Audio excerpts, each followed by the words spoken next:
What's up, guys? Welcome back to the channel. Got a really quick video here for you guys. I have cut the cow on the P51, and I have to say for my first one, it's actually not too bad. I mean, I had to actually cut all around.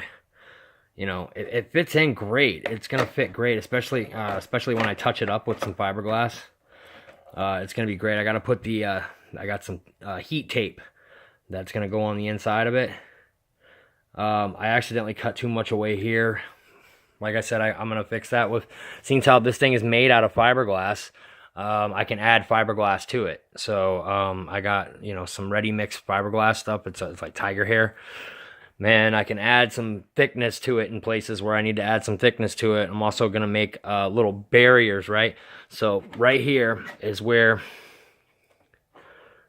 you'll screw it in. So on this side, I'm going to build up a little wall of fiberglass on the back. That way it's nice and snug to that. So it kind of fits like a puzzle.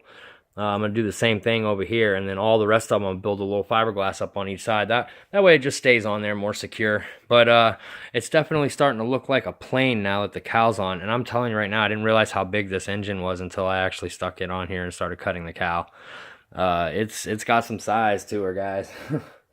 I mean, it looks pretty beefy, actually. I mean, it should definitely have no problem hauling this damn plane around, without a doubt. It's going to be nose heavy. That's why I'm crucially putting everything towards the back, like batteries and receivers and such. I might even run an extension for my battery, depending. I'm not sure, so that I can put that battery in the back as well and just run an extension to the ignition box. But It looks all right, guys, for my first cow, for my first cut. I mean, it is what it is. I gave it plenty enough clearance so that some air can get in there and some heat, so that the heat can exhaust out, you know. So I don't think we'll have a problem with heat with this motor, with it sticking out of the sides like that. My issue is that the engine that goes in this plane weighs roughly 1,600 grams. This one's right at 2,000 grams, so it's 400 grams heavier than the original engine that was kind of meant for this plane. It wasn't like literally meant for this plane, but it was the engine that they started putting in these things, which was the 62cc fuel-injected Evolution motor from Horizon.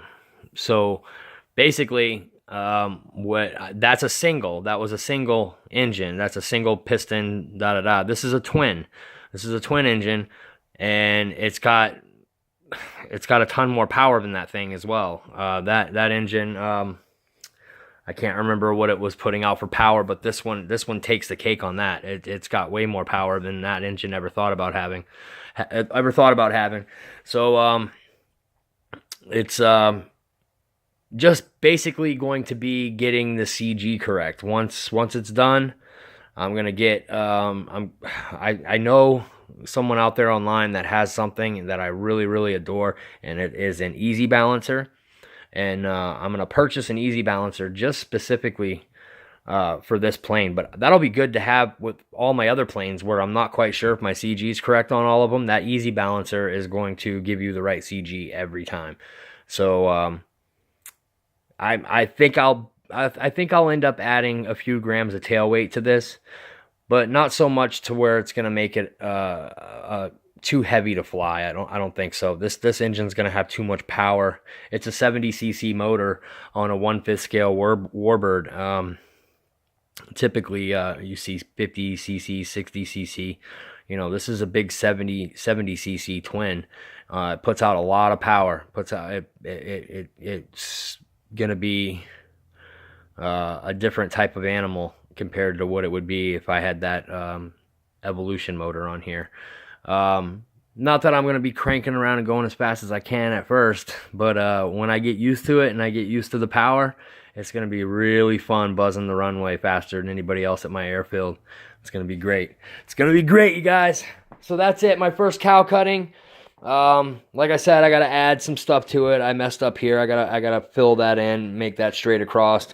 I thought I'd be cutting out spots for the for where the exhaust came through, but it's real narrow here, and I didn't realize that I wouldn't have to do that. I didn't have to do that, and I did it, and I shouldn't have. But everything's good to go, you guys. It is ready to be buttoned down on there. I have a prop on the way, a spinner on the way, I should say. What I did was I got myself a nice carbon fiber spinner and backplate for like 50 bucks. It's great. It's really nice. It'll do the trick for now, and not to mention, I don't want any more metal up front of this plane. I don't want to add any more weight to the front than is necessary, so a nice carbon fiber spinner is going to be great for this plane. It's going to work out perfect. I think I'm going to end up coming back here at some point and adding strips of lead. I can just see it now. Hopefully it's not too much. Hopefully, it's, where I've got the upgraded retract, or the nice heavy, like lighter retracts, I would say. I'm hoping that doesn't cause too much weight influx in the front of the plane. Nonetheless, if I have to, we will be putting weight in the tail of this thing. No big deal. This thing is going to fly amazing when it's done. It's got a huge wing surface. It's got a huge elevator surface. The rudder is huge. It's got giant flaps. I mean, the flaps are huge. This is half of the flap. The other half of this flap is on the wing, and they come out to here. So they're giant flaps. It's got giant ailerons. It's just a big, huge plane, and I don't think it's going to have any issue whatsoever with feeling too heavy in the air. And that's okay if it does feel heavy in the air, because these planes weren't light. I mean, real planes are not light. They're actually quite heavy. So, as long as I got my power to weight ratio good, we should be fine. This engine is meant to be pulling around a plane that weighs over 30 pounds. This plane's not going to weigh 30 pounds when it's done. It might be close to that. This thing is capable of pulling around a 40-pound plane, like 38 to 40 pounds. And when this plane's done, it'll be between 28 and 30. So right on the lower spectrum of what that thing's supposed to be yanking around anyway. So I think it's going to go great. Like Skip said, it's going to go like a raped ape. So we'll see. I'm excited. Everything's ready to go. Everything's set up. The only thing that needs to happen now is the switches need to go in it. Fasten down the fuel tank and put the wingtips on and connect the body to the plane, and it's done, you guys. It's absolutely done. It's like so close, you guys. We're really close to being done here. Oh yeah, and then plugging up the ignition. Everything else is done. Everything else that I had to do, I mean, everything on my checklist, I'm just checking shit off one at a time, just going through it like faster than anything. So yeah, that's it, guys. This is the update on the Giant Scale Hangar 9 P51. Thanks a lot for everybody following me on this build. It's taken quite a while. I remember when it was sitting in pieces on my table over there, and we hadn't even done a damn thing to it. And here we are. This is where we're at now. So I appreciate it, everyone. Thank you. This is Dave. Dave's RC. Peace.